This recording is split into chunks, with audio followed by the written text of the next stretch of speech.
Oh man, we're back, and I'm feeling good. I don't know about you, Sam, but Feeling great. feeling great. Life is good.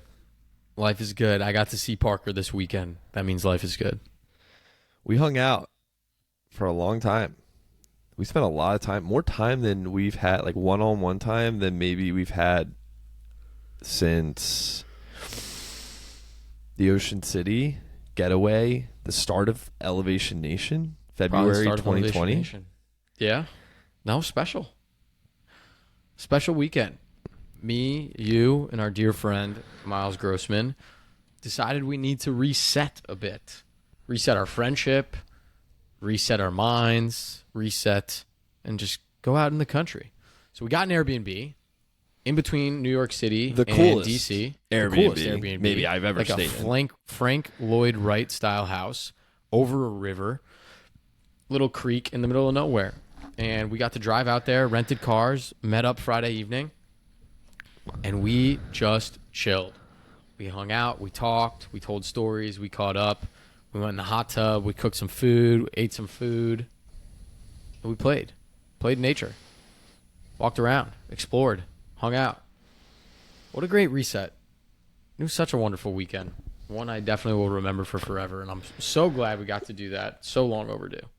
It was so long overdue. It was so nice to go, like literally, when I say we went to the middle of nowhere, we were in absolutely like, I could not even tell you the town's name. It probably took us how long to get to a restaurant? A 20-minute drive Yeah, at to get least. some food or a supermarket. And it just like was such a awesome reminder that like getting away and fully unplugging, like none of us used our phone like at all the whole entire weekend, which was so cool. Maybe on Sunday when we were like, figuring out how to get back home. But it was just really cool to not only spend the time with you guys, but for me personally, just get in the outdoors and just observing nature and getting into nature too. Like, we all live in cities, and like to get out, like, we threw a football and we literally went into the river and like just explored, and it was so nice to be able to do that, not only with my best friends, but also just to like feel like nothing else kind of like, since we didn't have our phones, like nothing else kind of mattered in that moment. The only thing that mattered was just enjoying where we were and the time and the space that was around us, I definitely felt more mindful and in the moment, not So mindful. constantly checking my phone or it buzzing or ringing, and knowing like I'm safe, I'm good. Like people don't have to reach me for 24 hours. Like it's gonna be okay. It was so nice. Like we're so built in on these habits of checking our phones, checking social media, responding to emails, responding to text messages, calling people back, and it really gave us some time to just actually unplug and reset and chill. I'm very grateful for that. It certainly was awesome. Yeah, totally. All right, so from our weekend, what were some takeaways? I'm curious for you. I know we had some really deep conversations. Probably some of the deepest conversations we've ever had. Yeah. Ever. And I don't think you just necessarily get there through just, podcasts, we have deep conversations, but like being able to disconnect and really just have time to spend together, that's when you get the deepest conversations. You create an environment where you're able to get deep and have thought-provoking, introspective conversations, not just about like the bad things about life, but how about the great things and the amazing things and the being appreciative of all that. Like we went all over the place this weekend, didn't we? We really did. And, it's special when you have friends that you feel like you can get that introspective and deep with. I mean, you guys heard a lot of some of the things that I've been struggling with, and you guys gave me really refreshed perspectives on some of those struggles. One of them being not feeling very successful. I have to remind myself, Miles did a great job of reminding us that we are barely halfway through our first decade of really working and establishing our professional brand and career and where we want to go, barely halfway through. We have so much time to really hone in on whatever we're going to be an expert in, build out our networks, build that business, hopefully grow financially. So much time to still do that. And so having a little bit of grace to be like, you have accomplished a lot already. Yeah, you might not be Forbes 30 under 30, and you might not have sold a company for $20 million yet, but you've gotten a lot done. And I think I need to remind myself that, and that this is a long journey, and we have a lot to go still, and that's okay. My favorite conversation we had was, I mean, we had a lot, and there were a lot that I really enjoyed, but one of my favorites was around the house analogy. The idea that the 20s is all about building the foundation for your hypothetical house. And if you think about your life compared to your like a house, the 20s is all about that foundation, getting the groundwork done, understanding the world and how things work. And what's really cool about our 20s is we're building that foundation. And some people build it really strong. Some people build it very wide, very narrow.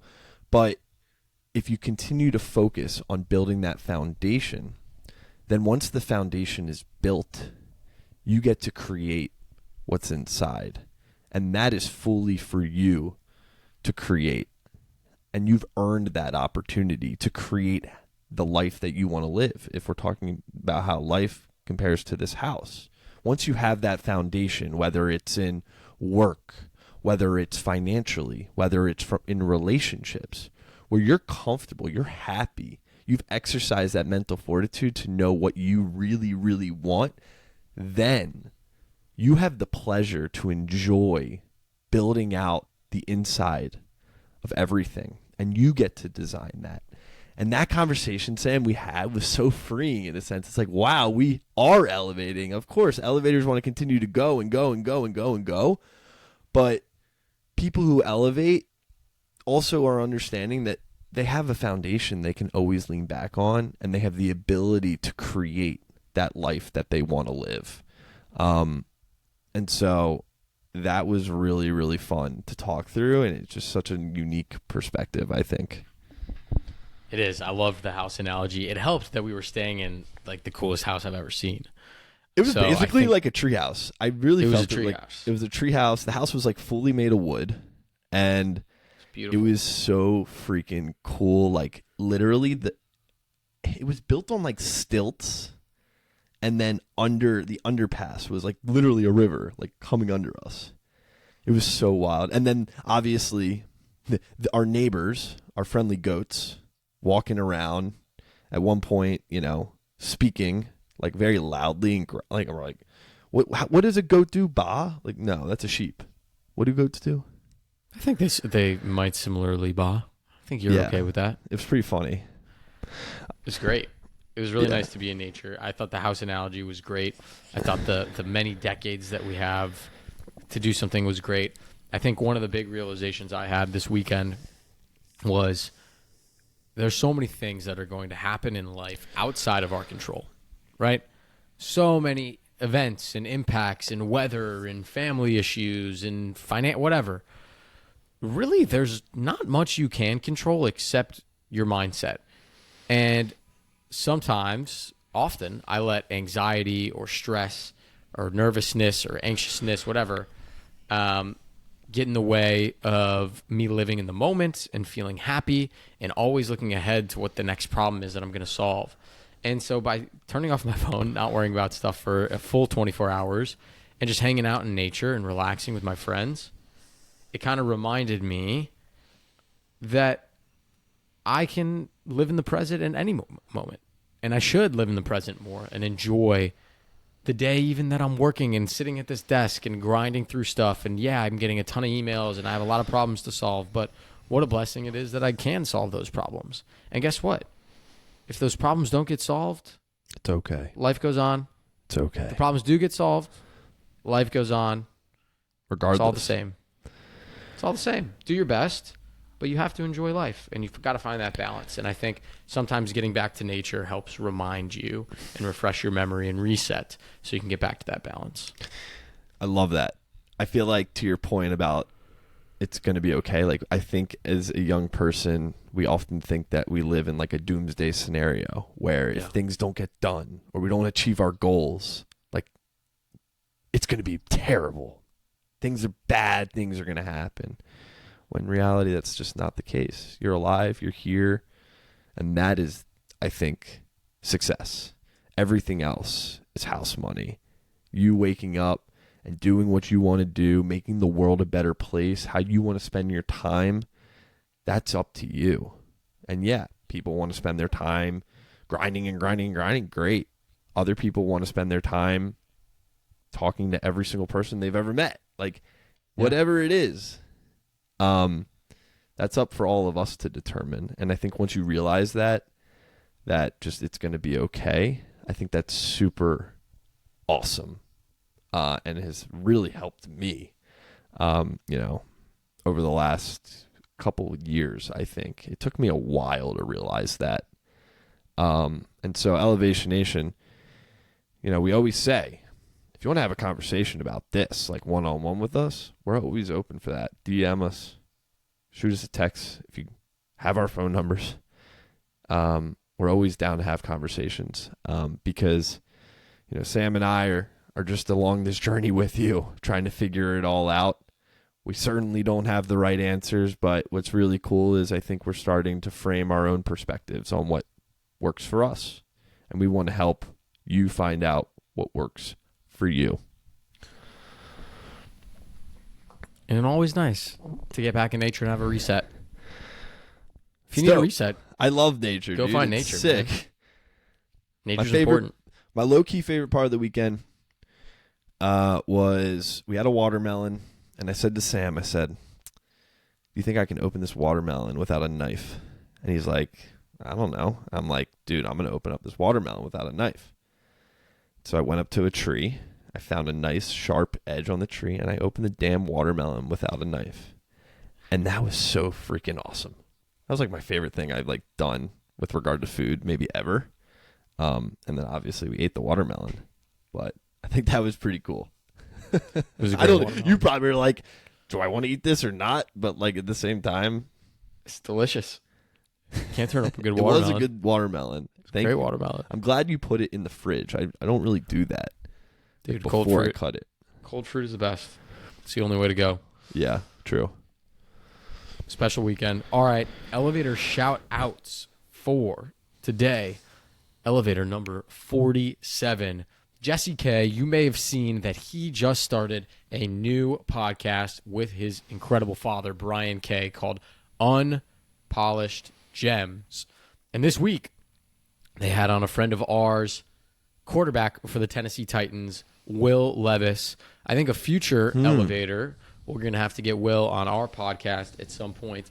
But really cool conversation with Jesse and Will talking about his journey. Obviously, some of the ups and downs that came with the NFL draft. And finally, his pursuit of his dream as an NFL quarterback. So shout out to Jesse and Will for a great episode. Shout out Jesse. I don't know Will, but my dude's about to grind, and he's hopefully going to elevate in the NFL with the Tennessee Titans. All right, my elevator shout out is for elevator 126, Wayne Cole.